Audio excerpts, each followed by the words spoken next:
Welcome, everybody. I'm Steve Lentini, and I'm the host for the podcast Different Thinking for Different Times.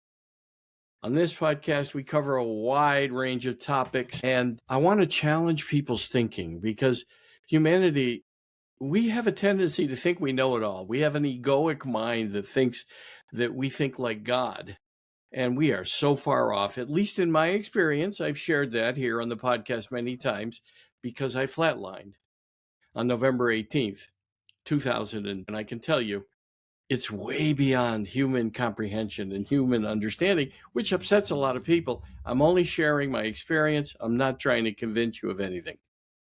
Okay, so upcoming on the podcast, I have Paul Salter from Unstuck Yourself upcoming. I have Bishop Foreman, who's got an interesting message, again, along the lines of stretching our thinking and the way we do things.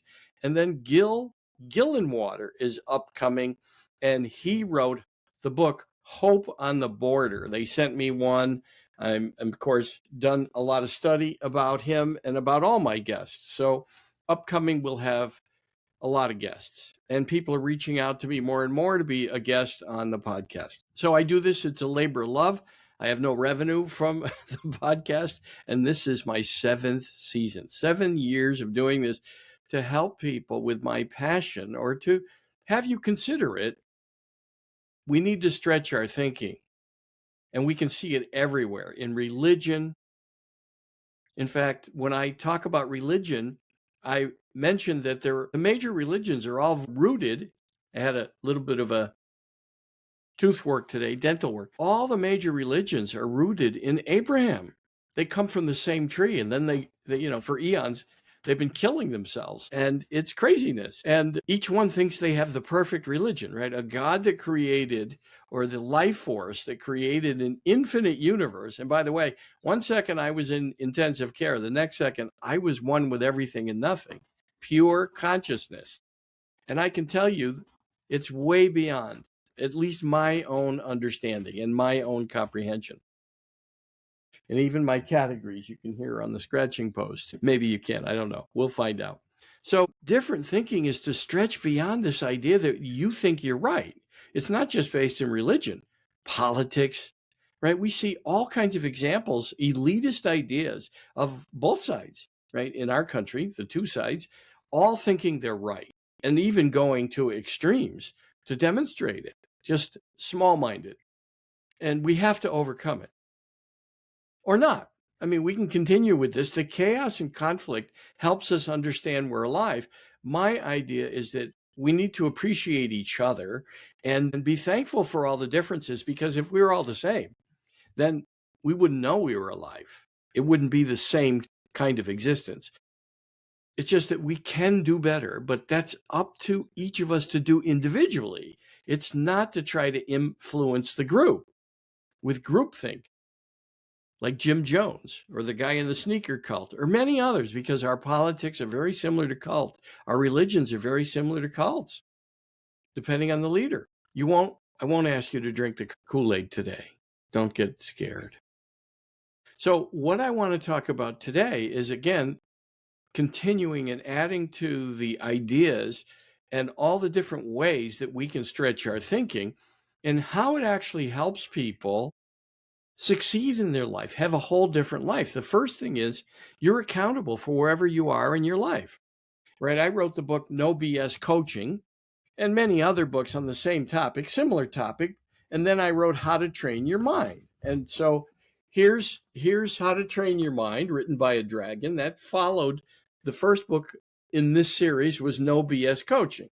Wake up from the BS. You tell yourself. Now, BS can stand for what you think it stands for. It can also stand for belief systems. And that's where so many people get stuck. And then what happens is they only surround themselves with people that think the same because they're so uncomfortable. They don't want to be challenged. They don't want to be stretched. The next book I wrote was Your Brain is Brilliant, but It's Not Always Your Friend.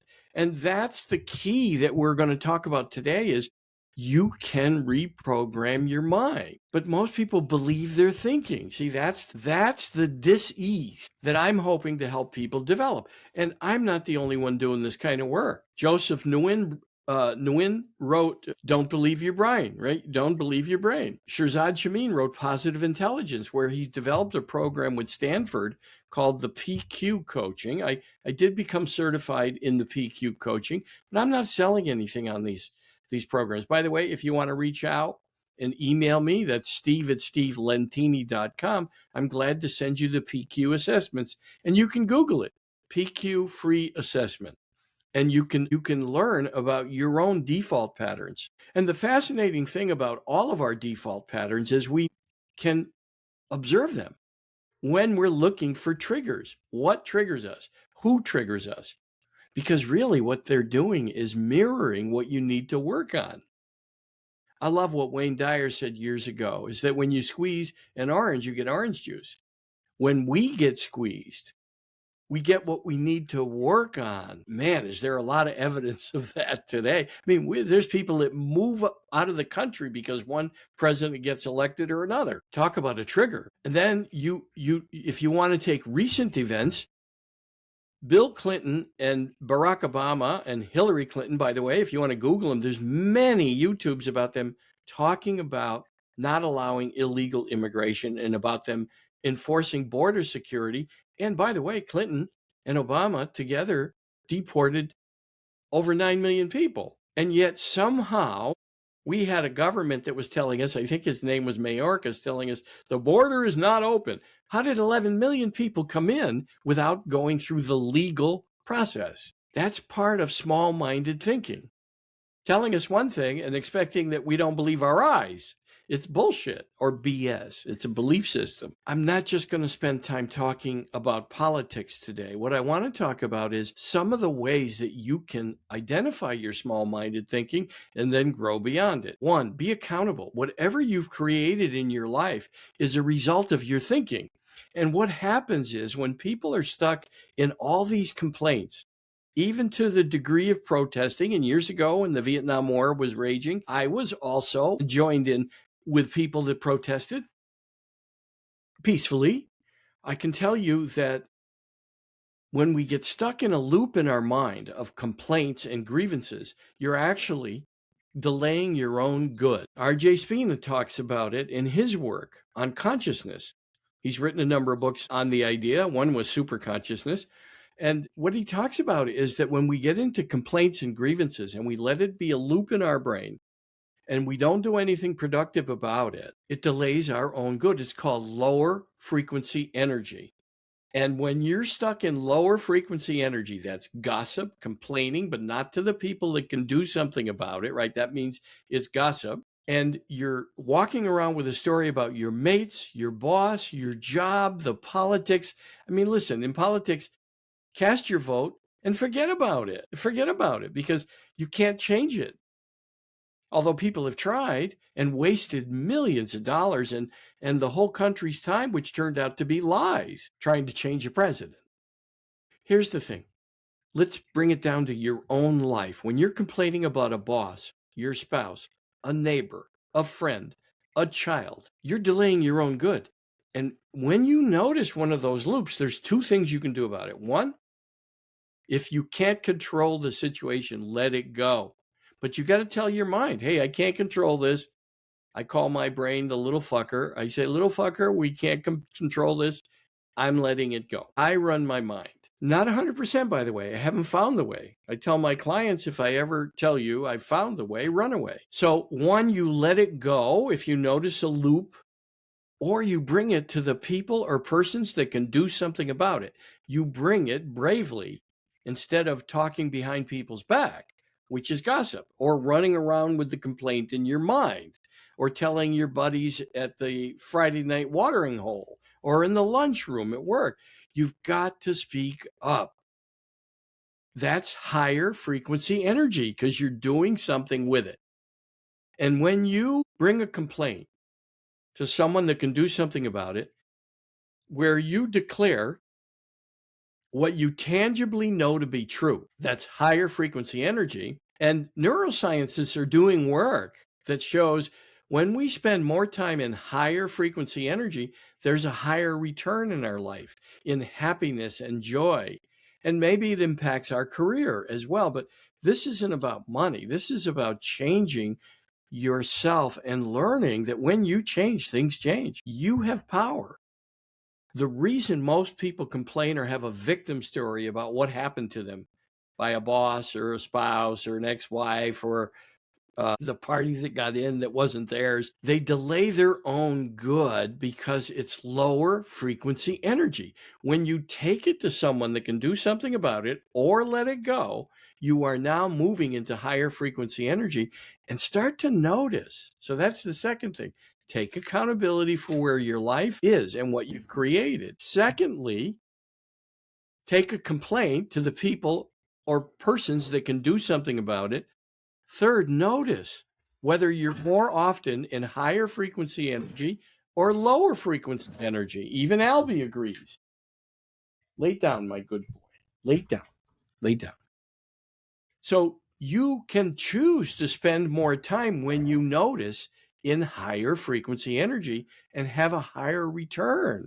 People that are stuck in complaints and woe is me, they wonder why. And there's whole swaths of the population that are stuck in woe is me stories, some from centuries ago, some from last week. And it's not subject to any race or demographic or political persuasion. All humans love complaining. The mind loves to complain, and it wants you to be a victim, but you are going to run your mind or not, or let it run you, which has been around, by the way, for thousands of years. And when I wrote the book Sage Advice, I think I have a copy of it here. When I wrote the book Sage Advice, there's different sages. I have it marked because I refer to the quotes and I use it in a lot of my work. Sage advice, wisdom for living from throughout the ages. There's people from thousands of years ago that talked about managing your mind, not to believe you're thinking. But somehow we don't teach that in our schools, although it's starting. I had Raphael McMaster on, who actually is running a program. I bought his book because I want to be able to show people is fundamental life tools. And he's actually introducing programs in schools. And it's fascinating because he actually used an idea that models my acorn brain. He talks about what you're planting and what sprouts from your thinking and to challenge your thinking. Like this acorn can be an oak tree. We know that. You can become a giant oak in your life if you want, if it's something you want to do. That's up to you, but you have to manage your mind. Now, there's many quotes, but there's a few that I like to mention in here that are more recent. Rainer Maria Rilke called his voice the little hooligan, and he would ask his clients or students, will you let the little hooligan run you or will you run it? George Ivanovich Gurdjieff talked about calling the mind the machine, and he would ask the same question. Will you let the machine run you or will you run it? So the thing to do to begin is just notice, and the goal is to become the observer, the witness to your thinking, where you observe certain thoughts passing by like clouds. Some clouds are darker, right? Some clouds are light and fluffy. Same with our thoughts. Some thoughts are darker. And if you let those thoughts take you into depression, anxiety, fear, sadness, then what's happened is your brain is running you. And here's why. I want to tell you why. Neuroscientists and researchers have also done studies on mostly negative thinkers and found that their brains remind them of all the negative events because the brain has an advantage over you. It remembers every place you've fallen, every emotional reaction you've had to certain people and places and things. So every time that you've gotten sad in the past when certain events happened, the brain remembered them. When you've gotten angry at certain people, when you've gone into making thoughts that were self-limiting, where your brain was suggesting you're a failure. Everything you touch turns to crap, that you're less than others. Now, I have a clue. You're not more than anyone. You're not superior to anyone nor beneath anyone. We're just bozos on the bus. But understanding your brain, if you allow it, will take you down the primrose path of all the negative events, and it'll convince you it's the primrose path. It's not. The primrose path is you running your mind, reprogramming your mind. Joe Dispenza calls it reminding yourself. There's a lot of research on this. Dr. Srikumar Rao probably was one of the first that started around the time that I started doing this work. Dr. Roland Alexander wrote Wise Mind, Open Mind. Dr. James Doty wrote Mind Magic. Marshall Goldsmith wrote Triggers. Red Hawk wrote the book Self-Observation, where he talked about his journey of noticing what triggered him and the work that he did to reprogram his mind and how that changed his life. So you have power. The reason that most people prefer the victim story, the woe is me, most of society, probably 90, I don't know, I think I'm actually giving credit to humanity at 90. It might be higher. It might be. I don't know. I'd like to do that study. Take in 5,000 people and find out how many of them believe they're thinking or never had the thought that they could change their mind, that they can run their mind. So the thing is we're surrounded by it, right? No, it's not in schools. Our politicians, especially the last 15, 20 years, all they do is this. We're right. No, we're right. No, you're wrong. No, you're wrong. And what happens is, and some of them have some of the most bizarre things that they say to make the other side wrong. I won't go into those, but you know what I'm talking about. And what happens is they expect the population to behave differently. The leaders are small-minded, limited thinking, and pointing the finger and calling each other names, and some the most horrific. Then they expect the general population to behave differently. We have leaders that are really out of touch. And the thing is, we elect them. And we've done it for thousands of years because Cicero said this. It's in my book, Sage Advice. Politicians aren't born, they're excreted. So if you got to look that up, look that up. That's still today. Most of our politicians are not good leaders of society. Many go into office with very little in terms of assets and come out millionaires. What's going on with that? That means they don't have integrity. And that's our responsibility as voters to elect people that have integrity and willing to have a dialogue. I like John Fetterman, who's a Democrat from Pennsylvania, and I'm an independent, by the way. I've been a Democrat and I've been a Republican. And now I'm an independent because I didn't enjoy either. But John Fetterman has been willing to break from his party line, which is fascinating. It's called the party line, and for both parties, by the way, because they remind me of the Communist Party in China, the CCP. There's one party, and you better toe the line. And that seems like what both parties do, because they get in a hovel and say, hey, we're going to primary you, or we're going to do things to you, or we won't give you this or give you that if you don't toe the line. And John Fetterman is a brave politician because he speaks his mind. Stop listening to the BS. Never follow anything or anyone blindly. And there's many examples of that throughout human history. We know it doesn't work out well. You be your own compass and you change you. My life's none of your business. And your life is none of my business. What I'm urging people to do is work on themselves. Understand that you are creating your life. And if you've got nothing but complaints and tales of woe and a victim and all the tales of what people did to you, you are holding yourself stuck in that rut. And the reason most people still like the tale of woe, the victim story, even government likes it, by the way. A lot of political parties like to say, we're going to save you. We're going to save whole groups of people. People are afraid of their power to create.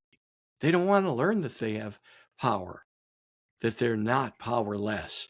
But that takes work because it begins with first accepting responsibility for the mess you've created. See, that's the good news.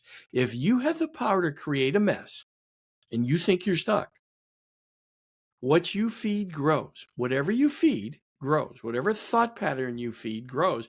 That's how everything grows, by the way, in a universe. What gets fed grows. If you feed the tale of woe, you'll be stuck in it. But it's because you're afraid of your power to create. And the good news in creating a mess, you have that same power, can create an amazing miracle, an amazing life. And what you want to work on is overcoming this little small-minded brain. You can call it anything you like. Dr. Daniel Amen calls his brain, he recommends naming it as I do. He names his brain Little Hermie after a rambunctious pet raccoon he had when he was a teenager. Caused a lot of trouble apparently in the house, or for Dr. Daniel Amen, but he named his brain Little Hermie, and he suggests talking to your brain in the third party, either by the name you give it or call it your name. But talk to the brain, not at the shopping mall or sitting by yourself in the restaurant. Address your mind. It can just be a thought. Hey, brain, that's a thought. It's not a fact. Or just telling your brain, I'm in charge here. That's not a fact. That's only a thought, and it's not true. Here's what's true. Have the thoughts. You don't have to say it out loud, but when you're alone, you're in your office, you're in the car, you can do that. Dr. Amen is a double board certified psychiatrist and a neuro researcher, and he recommends it. I don't have those certifications. I'm a regular guy who flatlined, and one of the things I noticed, first of all, I'm grateful to be back. I got a second chance. That's a whole story. I'm not going to go into it today. Amazing. Beyond my understanding. But that voice didn't go with me. That voice isn't in what's next, what I now call home or pure consciousness. And every day, when I close my eyes at night, I say, thy will be done. Thy will be done. Look at, even Albie agrees. He knows. I say, thy will be done. Doesn't matter if I wake up here or there. But if I wake up here, I know I got work to do, and that's what I'm doing. I'm continuing my work. So Albie wants you to get the point. You can hear him barking. I'm going to leave you with that thought. Challenge your own thinking. Journal. Here's a 5-minute journal. This is an exercise you can do every day. It's great. I have another journal for ideas that I keep next to me. And if you want to email me or come on the show and be a guest, just Steve at Steve Lentini. See it? Steve at SteveLentini.com. If you're interested in any of the books I've written, you want to get one, that's fine. SteveLentiniAuthor.com. If you'd like me to speak about any of these topics, especially a complaint with a request, or about programming the mind, about expanding from small-minded, limited thinking into matching limitless thinking, which is what we live in, by the way. We live in a limitless universe. And we call it a limitless universe, or a universe, to give it definition. It's way beyond anything we can comprehend. So email me, Steve at SteveLentini.com. And remember, as a guest, I might just ask you, does that sound like small-minded thinking? I hope you take yourself on and prove that there's a lot more waiting for you in life when you expand your thinking. Go beyond this little acorn. Remember, that acorn, to become an oak tree, has to get smashed open, stomped into the ground. For a period of time, it's in the dark soil, and then it goes through a process of growth. That's what we have to do with our egos. Or not. Like I said, I'm not trying to convince you of anything. If you're in the woe story, the victim story, that's okay too. You can stay in it. See how's that working out for you is what, that's what I suggest. You want to change that? You can. You want some help? I'm glad to give free coaching. There's offers in all of my books. If you email me, I'll also give you a free coaching. All right. This is my life's work, my passion, especially 23 in a few months. November 18th, it was 23 years when I got a glimpse of what awaits us and what we're part of. It's amazing. And if we all experienced it and came back, by the way, we wouldn't be so petty or worried or anxious or nervous or worrying about sin. By the way, I'll give you that little clue. It's the good we do that matters in this life. So let's do good and let's work on our thinking individually, right? Your job is you. My job is me. Enjoy. Thank you.